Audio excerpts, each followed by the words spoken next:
The wind in the Carpathians didn't howl. It grieved. It was a thin, weeping sound that clawed through the jagged peaks, a permanent mourner at the funeral of daylight.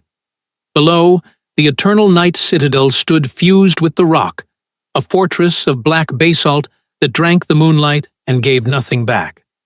On the highest balcony, Lord Cassian Vane stood motionless, a statue carved from shadow and ancient regret. He was the vampire king, master of the endless night, a being whose whispered name could halt armies. His control was absolute. A high-pitched shriek of pure terror echoed from the courtyard, followed by the scrambling clatter of small clawed feet. Grizzlek, an imp from the searing marshes, reputed to be immune to fear, was fleeing the citadel with undignified speed. He was the 10th governess in as many decades. The satchel of gold he'd been paid was left abandoned, scattering across the stones as the imp scrambled over the portcullis, choosing the sheer icy cliffs over one more minute inside. He was, a small, silvery voice pronounced from the doorway, uninspired. Cassian turned. Lyra and Nova stood shoulder to shoulder, framed by the Gothic arch. To any human eye, they were exquisite porcelain dolls, perhaps 6 years of age. They wore identical black velvet dresses, their pale skin luminous, their hair the color of a raven's wing. But their eyes were ancient, green as oxidized bronze, and utterly, terrifyingly bored. They had been 6 years old for 500 years. He smelled of sulfur, Nova added, her voice an exact echo. That was unnecessary, Lyra, Cassian said. His voice was quiet, a resonant bass that seemed to vibrate in the stone. He tried to teach us arithmetic, Lyra replied, as if this explained everything. And he shouted. We do not like, Nova concluded, to be shouted at. So you levitated him above the kennels. He was safe, Lyra said, tilting her head. Mostly. The hellhounds were only curious. Cassian looked back at the desolate landscape. He could command legions and manipulate human empires, but he was powerless against 2 immortal children. Their mother, Ilara, had died 5 centuries ago, her human life guttering out. Since that day, his daughters, trapped in the bodies they'd had when she left them, had become this. Tiny tornadoes of chaos, wielding their nascent vampiric powers with the capricious, destructive impulses of toddlers. They were grieving, he knew. A grief calcified over centuries into something cruel. They missed their mother, and they punished the world, and him, for her absence. He had tried everything. Governesses of every species, warlocks, fey tutors. They had driven every single one away. You will return to your rooms, he commanded, the weariness making his tone sharp. The girls didn't flinch, simply looked at him with those ancient, judging eyes. Yes, father, they chimed in unison, before turning and vanishing silently into the gloom. Cassian was left alone, the cold a sensation he barely registered. He was failing, and he did not know how to stop. Miles below, in the village of Obreja, the air smelled of wood smoke, damp earth, and garlic hung on doorways. In a small cottage, Anya Petrova was grinding dried moon petal into a fine powder. She was a woman of 28, a widow whose warmth was undiminished by a hard life. The door burst open, letting in a blast of frigid air and 2 small, chaotic boys. I am the Knight of Obreja, shouted the first, waving a stick. And you are the troll. I am not a troll. I am the king, the other roared, tackling his brother to the floor. Mikkel, Stefan! Anya's voice was not loud, but it cut through the noise. The boots, or there is no stew. The boys froze. At 8 years old, Mikkel and Stefan were a whirlwind of mud and human energy. They were her life. They scrambled to remove their muddy boots. He started it, Mikkel muttered. He called me a troll, Stefan countered, eyeing the pot over the hearth. I don't care who started it. I am finishing it, Anya said, scraping the powder into a linen bag. Wash your hands. As she stirred the stew, she felt the familiar tightness. The herbs weren't for the village. They were for him, the Lord on the mountain. The Citadel kitchen paid well for rare herbs, and the coin kept her boys fed. But every trip to the lower gates filled her with dread. The villagers whispered that no one who entered the main gates ever returned the same. A sharp, authoritative knock silenced the boys. It was hard, metallic. Anya wiped her hands on her apron, her heart hammering. She opened the door. A man stood there, massive, draped in a black cloak bearing the silver crest of a bat. A castle guard. His face was hidden in a hood. Anya Petrova, he stated. His voice was like gravel. Yes? He held out a scroll sealed with black wax. A delivery. The kitchens require this. Now. But I was just preparing the moon petal. This is a new order, for the Lord's personal apothecary. You will come. Now. Anya's blood ran cold. Come? To the Citadel? You will bring the herbs listed. You will be compensated. He was not asking. Anya looked back at her boys, watching wide-eyed. This was different. Inside. But the coin, it could mean new boots for winter. It could mean survival. Mikkel, she said, her voice steady.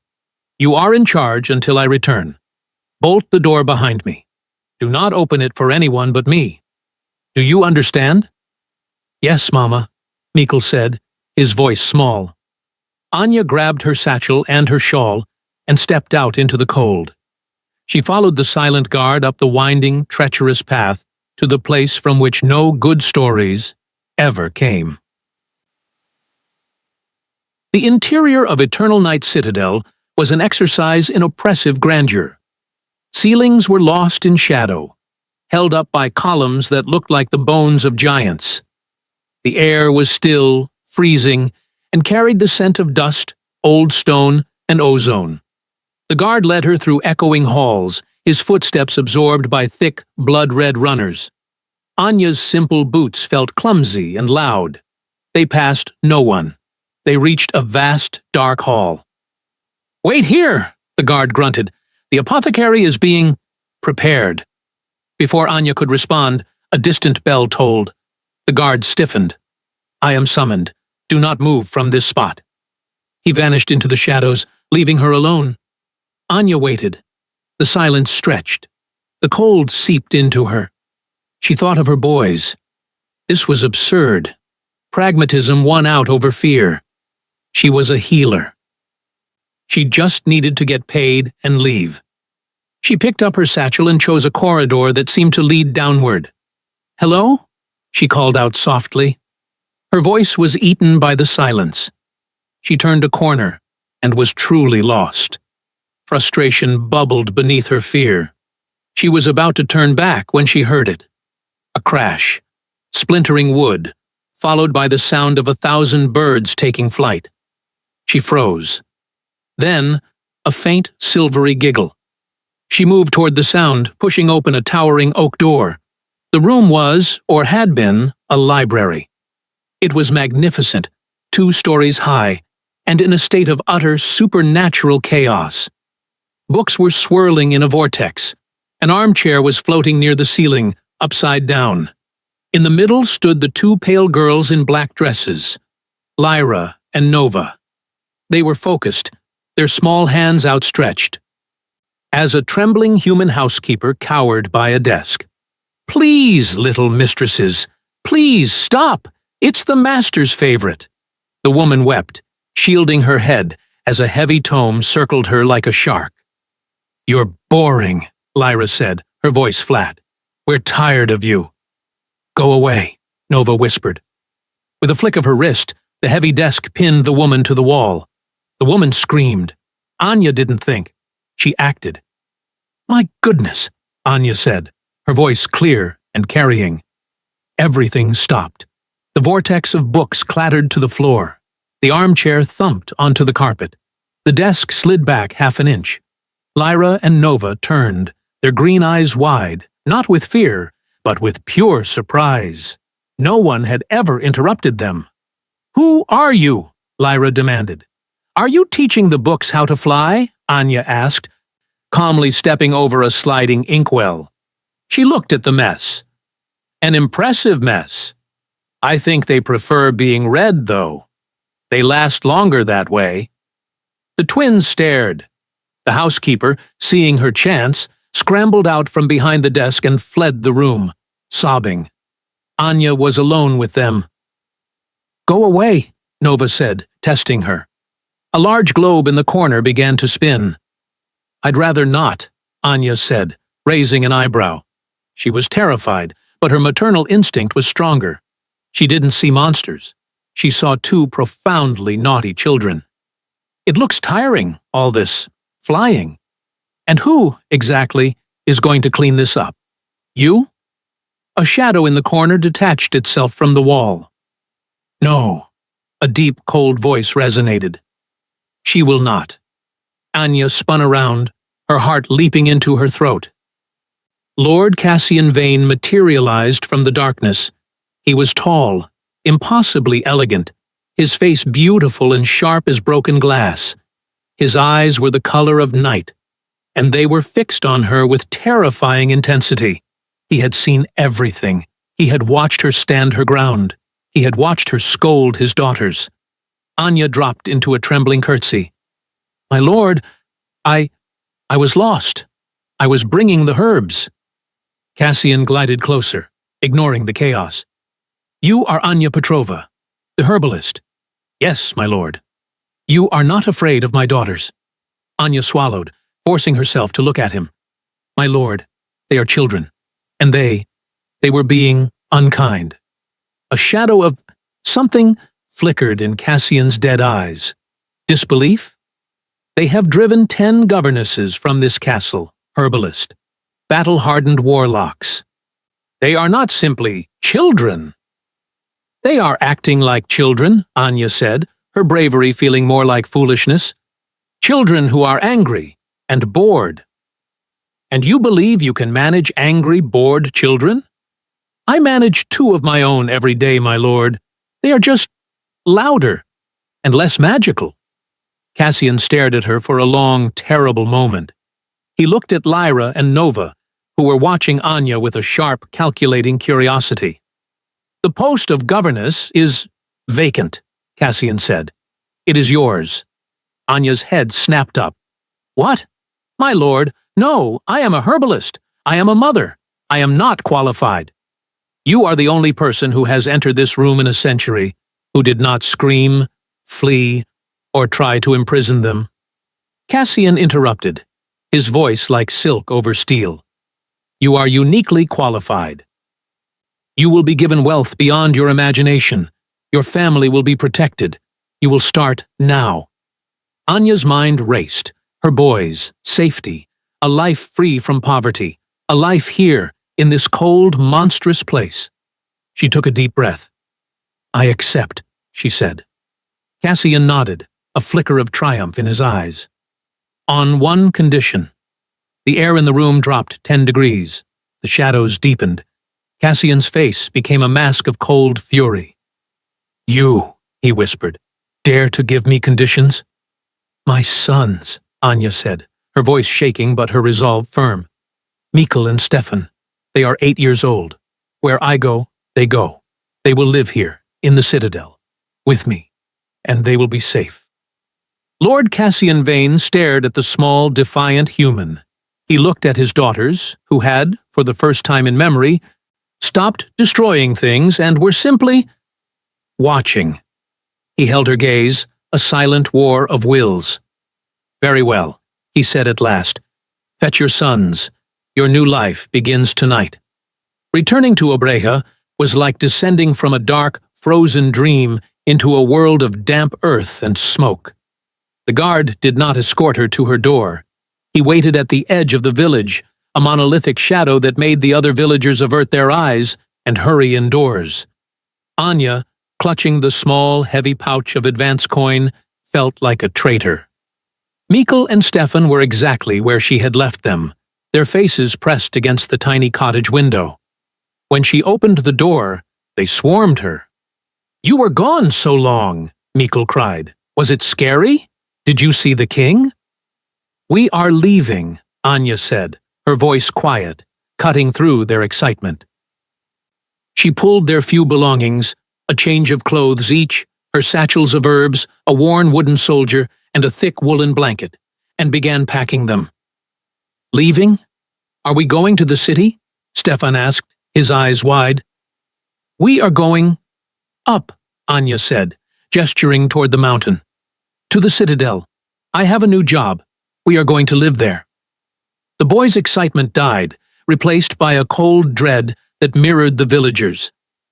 "But Mama," Mikkel whispered, "that's the monster's house. Old man Vasile said no one ever comes back." Anya knelt, taking their small, rough hands in hers. "Old man Vasile is wrong. It is just a house, with a man who needs help. His daughters. They are lonely. They need a governess. And I need a job that will keep you safe and fed forever. This will do that." She forced a smile. "It will be an adventure." Their return up the path was a different affair. The massive guard, whose name she learned was Dmitri, carried their meager bundles as if they were cobwebs. Mikkel and Stefan walked close to Anya, their bravado gone, staring up at the impossible dark architecture.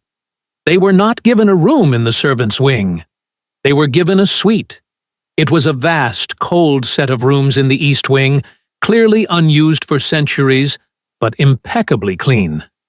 It was larger than their entire cottage, with a fireplace tall enough for a man to stand in, and windows that overlooked a sheer 1,000-foot drop. The furniture was heavy, dark, and priceless.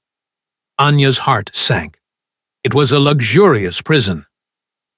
"The young mistresses will meet your issue in the morning," Dmitri rumbled, setting their bags down. "The Lord expects progress. Do not disappoint him." He left, the sound of the heavy door closing echoing with finality.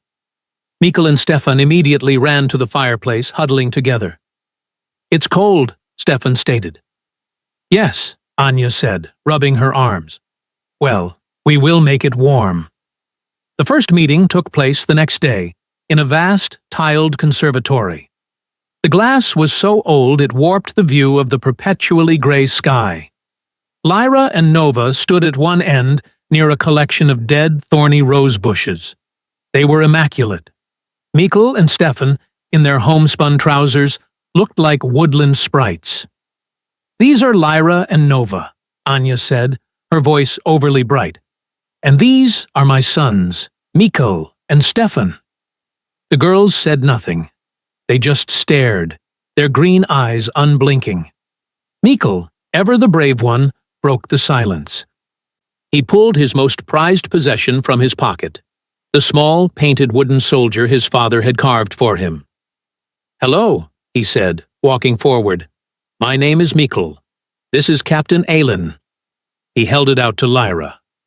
Lyra looked at the offering, then at Mikkel, with an expression of profound confusion, as if he'd handed her a live mouse. "He is offering you a gift," Anya prompted gently. Stefan, meanwhile, had gravitated toward Nova, who was ignoring him. Can you fly?" Stefan asked. Nova turned her head slowly. "Why would I fly? I can be anywhere I wish." "Like this," Stefan said, and being an 8-year-old boy, he jumped from a low stone planter, flapping his arms and landing with a loud thud. Anya winced. A small, almost imperceptible smile touched Lyra's lips. "He is clumsy." "I am not," Stefan said, offended. "You are," Lyra said, her voice flat. "You are loud and clumsy and breakable, like a doll." "We are not dolls," Mikkel shouted, his diplomacy forgotten. He stepped in front of his brother. "You are," Nova whispered, her eyes fixed on the soldier in Mikkel's hand. "Look!" Before Mikkel could react, the soldier was ripped from his grasp. It flew through the air, stopping abruptly to hover in front of Nova's face. Mikkel stared, his mouth open. "Give it back!" he yelled, lunging. He didn't make it 2 steps. An unseen force stopped him, as if he'd hit a wall of solid ice. He fell back, stunned. "Mikkel!" Anya cried, rushing forward. Stefan, seeing his brother attacked, reacted as he always did.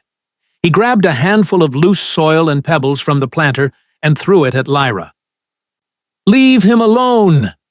The soil hit Lyra's black velvet dress.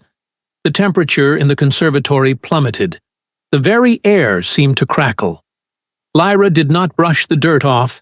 She simply looked down at the mess, then up at Stefan. Her face was no longer that of a bored child. It was ancient. It was pure rage. "You! Filth!" she hissed. The shadows in the corners of the room, shadows that shouldn't have been there, leaped. They stretched like grasping skeletal fingers wrapping around Stefan's ankles. He screamed, a high-pitched, terrified sound as the shadows began to drag him backward. "No!" Anya shouted, throwing herself forward. She grabbed Stefan, and the moment her hand touched him, the shadows recoiled, as if burned. She snatched both her sons, pulling them behind her. She was breathing heavily, her heart hammering. Lyra and Nova stood watching, their faces flushed with power and fury, the little wooden soldier still floating between them. "That is enough," Anya said, her voice shaking but full of steel. "Go to your rooms, all of you." The girls looked defiant. "You cannot order us," Lyra began. "I am not asking," Anya roared, deploying the one weapon she had that they had never faced, the absolute, non-negotiable fury of a mother. "You terrified them. You attacked them. That is not how we play. That is not how we treat people. Go. Now." To her utter shock, and to theirs, the girls hesitated. And then they went. They didn't walk. They simply turned and melted into the shadows at the edge of the room. The wooden soldier clattered, forgotten, to the floor. Anya collapsed against the planter, pulling her trembling, sobbing sons into her arms. The first day was a catastrophic failure. That night, Anya sat awake long after her boys had cried themselves to sleep in their massive bed. She was a herbalist. She was a mother. She was completely, hopelessly out of her depth. She analyzed the encounter. The girls weren't just naughty. They were broken. They didn't know how to interact. When Mikkel offered a gift, Lyra saw a curiosity. When Stefan acted like a child, Nova saw weakness. They had power, but no understanding of connection. They didn't know how to play. They only knew how to control. Anya's resolve hardened. She was not a governess. She was a mother, and she would not manage them.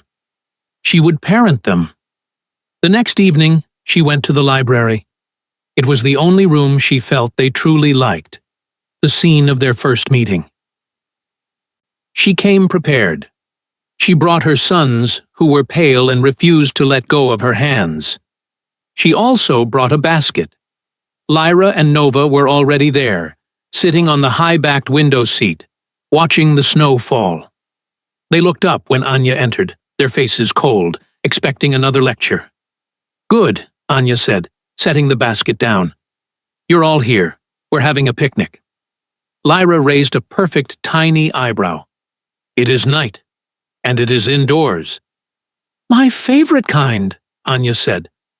She pulled out a thick, worn blanket, the one from her cottage. It smelled of wood smoke and home. She spread it on the priceless Carpathian rug. Then she took out a loaf of bread, a wedge of cheese, 4 apples, and a small jug of cider. Mikkel and Stefan looked at her, confused. "Well, sit down," Anya said. "But first, we have to build the den." "Den?" Nova asked, her voice suspicious. "You can't have a proper indoor picnic without a den," Anya said, as if it were the most obvious thing in the world. She dragged 2 heavy carved chairs closer to the unlit fireplace. "Mikkel," Stefan, you know how. Get the other chairs. The boys, seeing a familiar game, forgot their fear. The roof needs to be high, Mikkel declared, running to grab a footstool. We need more blankets, Stefan added. Anya looked at the twins. Well, don't just sit there. Go get that heavy velvet throw from the divan. We can use it for the main wall. The girls looked at each other. This was absurd. This was manual labor. This was inefficient. I could simply lift the chairs with my mind, Lyra offered. Absolutely not, Anya said firmly. Rule number 1 of den building, no magic. You have to use your hands. It makes it stronger. For 10 minutes, the library was filled with the sound of grunting boys, scraping chairs, and Anya's instructions. Lyra and Nova watched, fascinated, as a chaotic, lopsided, wonderful structure of blankets, velvet, and chairs rose in the middle of the floor. It is unstable, Lyra noted. That's the point, Mikkel said, crawling inside. It's cozy. Come on, Anya said, motioning to the girls. There's room for everyone.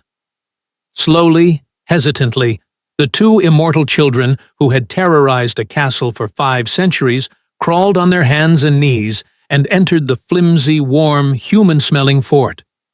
Inside, Anya lit a single candle. It was dark and close. The 5 of them sat in a circle. Anya cut the bread and cheese. My father, Anya said, her voice soft in the enclosed space, used to build these for us when the storms were bad. He said it was the only house in the world the wind couldn't find.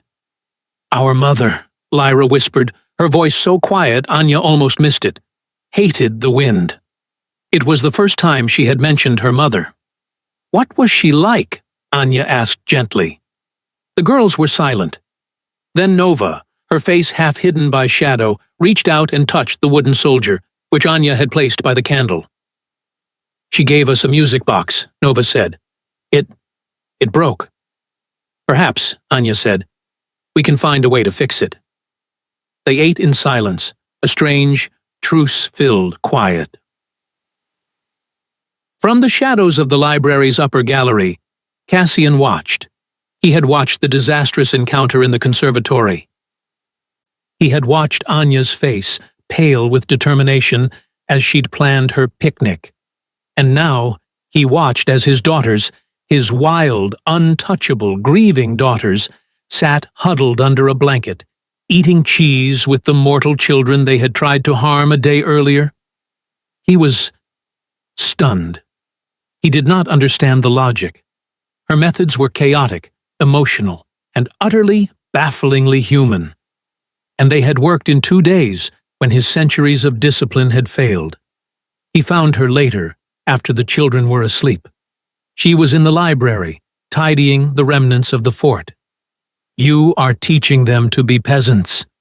His voice was a cold rumble from the doorway. Anya spun around, not startled. She was too tired to be startled. No, my lord. I'm teaching them to be children. They are not children. They are the blood royal. They are grieving, Anya snapped, her patience gone. And you are not helping.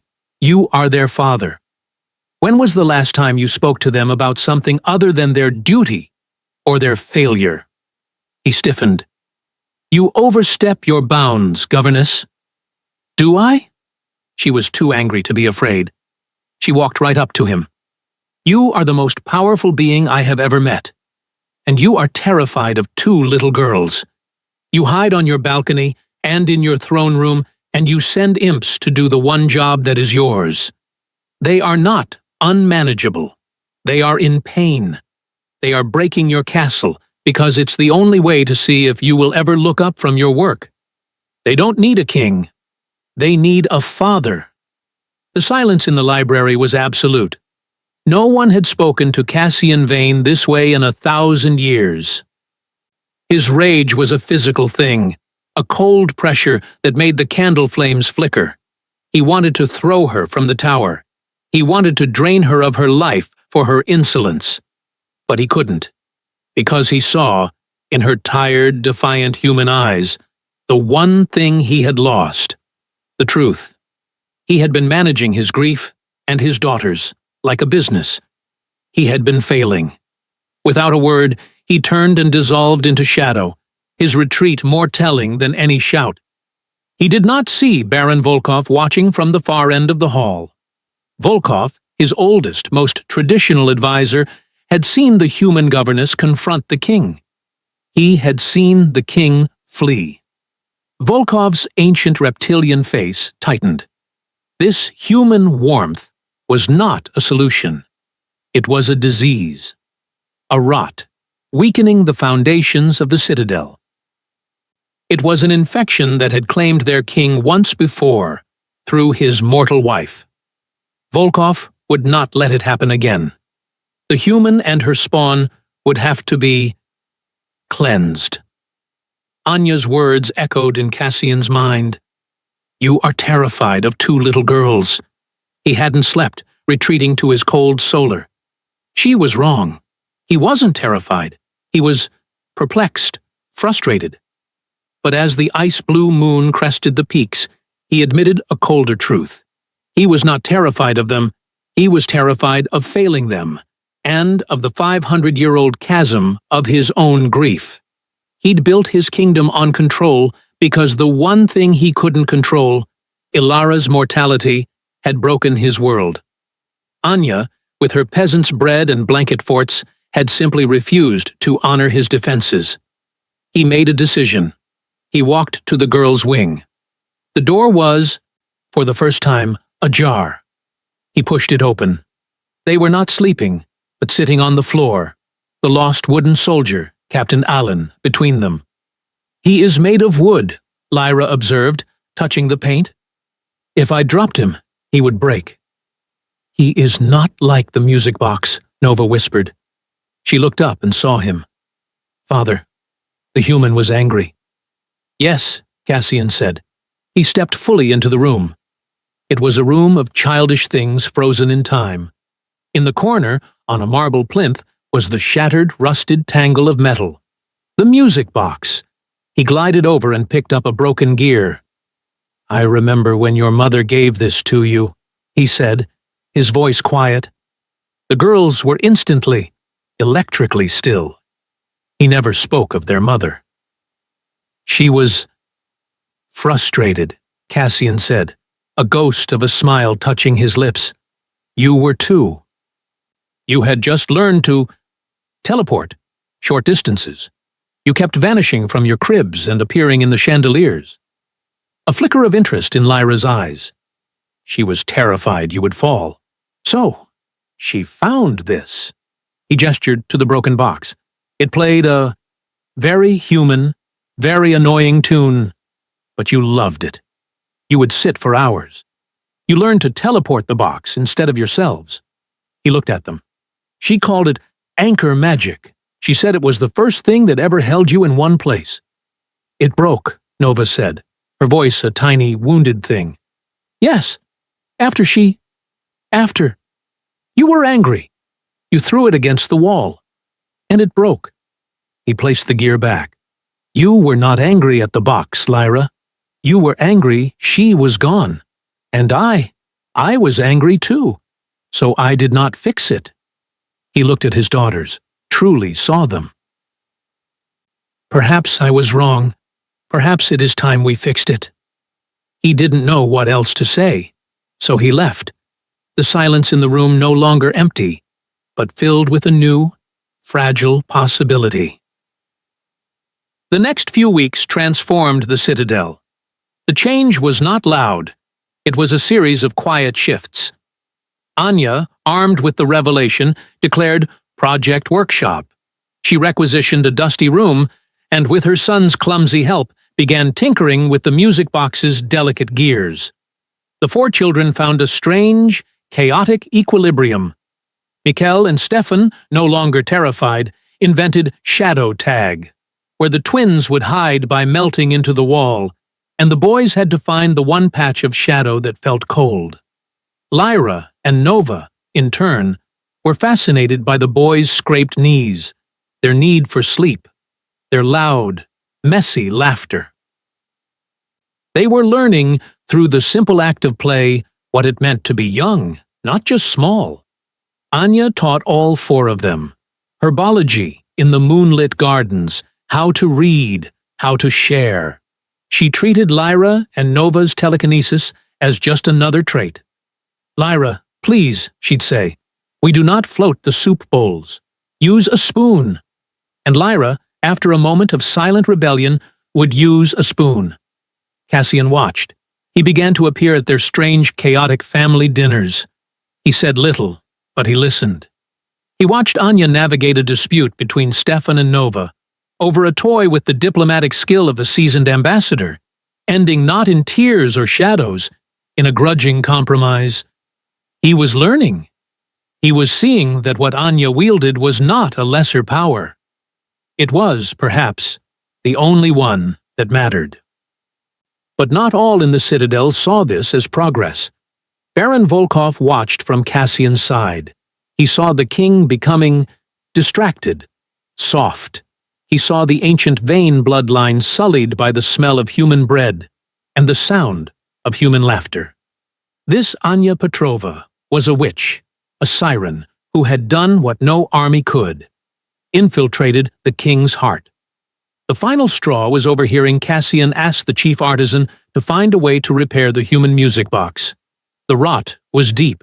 It had to be cut out. Volkov knew he could not harm the king or the twins. But the other two, they were merely spawn, breakable. Their removal would be a tragic accident, a reminder to the king of human fragility. His plan was simple. The Citadel kept shadow stalkers, massive, hound-like beasts of congealed darkness, loyal only to the oldest bloodlines. They were, however, drawn to the heat and scent of human life, and Anya, foolishly, had taken her sons to the night garden, bordering their kennels, to gather moondew. The night garden was beautiful, a place of silver-leafed trees. Anya was showing Mikkel and Stefan which plants were safe. Lyra and Nova sat on a high stone wall, observing. "This," Anya said, holding up a pale, glowing mushroom, "is a whisper cap. It's safe, but this one—" A low, guttural snarl echoed from the far end of the garden. It chilled her to the bone. "Mama," Stefan said, grabbing her coat. "Get behind me," Anya said. From the shadows they emerged. 3 of them. They looked like wolves, but 8 feet long, made of shifting, oily darkness, with eyes of red ember. The shadow stalkers. Anya knew, with certainty, they were not there by accident. The iron-wrought gate, always locked, was wide open, and the creatures were looking at her, at Mikkel, at Stefan. "Run!" Anya whispered. "Boys, run to the doors! Lyra, Nova, go!" But the beasts were too fast. One bounded forward, a mass of shadow and teeth, cutting off the path. It lunged, not at Anya, but at the smallest, warmest target. "Stefan!" "No!" Anya screamed, throwing herself in front of her son, her herb knife a pathetic sliver of metal. In that half-second, something changed. "He," Lyra said, her voice dropping from a child's tone to a low, cold, royal command, "is ours." A sound like breaking mirror cracked the air. The stalker, inches from Anya, was thrown sideways, slamming into the stone wall. It dissolved into shadow before reforming, enraged. Lyra and Nova were standing on the wall, and they were radiant. Not with light, but with a terrible, cold power. Their green eyes blazed. "You will not," Nova whispered, her voice amplified as if by 1,000 echoes, "touch our family." The other 2 stalkers lunged. Lyra pushed. The very air solidified, catching the beasts in mid-air, holding them in a telekinetic grip. The first stalker recovered and charged again. "Nova," Lyra said. Nova nodded. She opened her hand. The natural shadows under the trees rose up, forming into hard black tendrils. They lanced out, wrapping around the stalker, dragging it down, silencing its snarls, as they pulled it apart.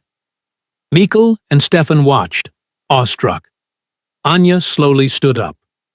"Impressive," a cold voice said. Baron Volkov stepped from the cloister. "A fine display, little mistresses.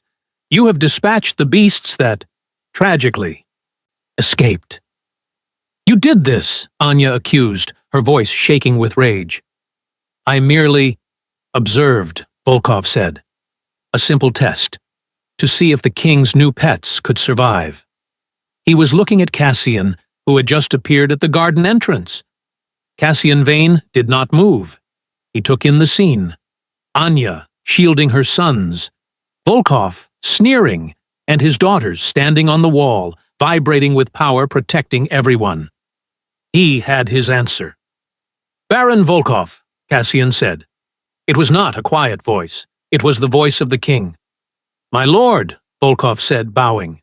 "You see? The humans are a liability. They draw danger." "You," Cassian interrupted, "have made two mistakes." He glided forward. "First, you presumed my will. You believed this human warmth was a weakness. You are wrong. It is a forge. It has done what my 5 centuries of cold discipline could not." He stopped, inches from the Baron's face. "Your second mistake," Cassian whispered, "was that you threatened my family." He raised one hand. "You who are so obsessed with tradition, Volkov, you have forgotten the oldest one. We protect our own. And this," he gestured to Anya, Mikkel, and Stefan, "is mine." "They are mortals," Volkov hissed. "An infection." "They are," Cassian said. "The cure." He turned his back on the Baron. "Dmitri." The massive guard appeared. "Baron Volkov will be escorted to the umbral spires. He will remain there for a century. Perhaps he will learn the value of boredom." As Dmitri dragged the enraged Baron away, Cassian turned to the garden. "Are you unharmed?" "We are," Anya said, finally letting her sons go. Cassian looked at his daughters. You controlled it," he said in wonder. "He was breakable," Lyra said. "We did not want him to break." That night, the library was not a den. It was a haven. The fire was lit. On the floor, Mikkel and Stefan were asleep on cushions. Lyra and Nova were on the divan, not with a soldier, but with the music box. Cassian, using his ancient, precise reflexes, had spent 3 hours with Anya. Together, they had repaired the mainspring. It was playing a tinny, simple, human melody. Anya was sitting in an armchair, reading a book of fables. Cassian stood by the fire, watching. He looked at the scene, and for the first time in 500 years, the cold, hollow shape in his chest felt full. He had believed success was control. He had thought that by mastering his kingdom, his grief, and his children, he could master his own pain. He had ruled as a king, but failed as a father. Anya had shown him the truth. True strength was not in denying vulnerability. It was in having the courage to embrace it.